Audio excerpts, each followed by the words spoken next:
Drama serial दुलाब जी दोस्तों वरी ख़बर तव्हां सां शेयर कंदा हलूं। हाणे मंसूर खान सां वॾी हिकु चालाकी करे चुको आहे शाहनवाज़ खान।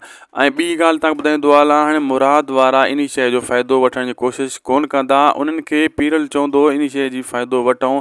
हाणे रहज़न वारनि जा माण्हू ॿधल आहिनि ऐं असां उन ते वार कयूं, लेकिन हिते सोडल बि चवंदो ठीकु आहे ईअं कयूं।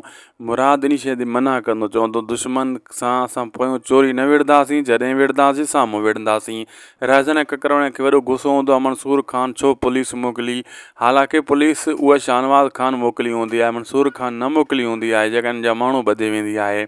ऐं शाहनवाज़ खान इन्हनि ते हथड़ो फेरींदो, इन्हनि जा माण्हू बि छॾाए ॾींदो ऐं इन्हनि खे पंहिंजी तरफ़ छिके वठंदो ऐं इहा जेको आहे चालाकी खेॾे वेंदो। मंसूर खान खे जीअं ख़बर पवंदी हू पंहिंजी सफ़ाई पेश कंदो, लेकिन रहज़न वारा न मञींदा उनजी ॻाल्हि, चवंदा तूं असां सां धोखो कयो आहे, असां तोसां हाणे विढ़ंदासीं, सिधो संहुं विढ़ंदासीं।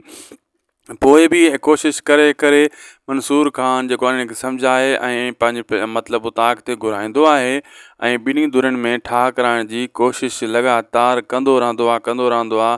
नेठि हिकु ॾींहुं इहे ॿई धुरियूं राज़ी थी वेंदियूं आहिनि इन कोशिशि में ऐं इन जेको आहे न ठाह करण में, ऐं उहो चवंदा आहिनि ठीकु आहे असां ठाह कंदासीं ऐं मंसूर खान इन्हनि खे भाकुर पाराईंदो आहे। तमामु जल्द इहे वरी सीन तव्हांजे साम्हूं अचण वारा आहिनि।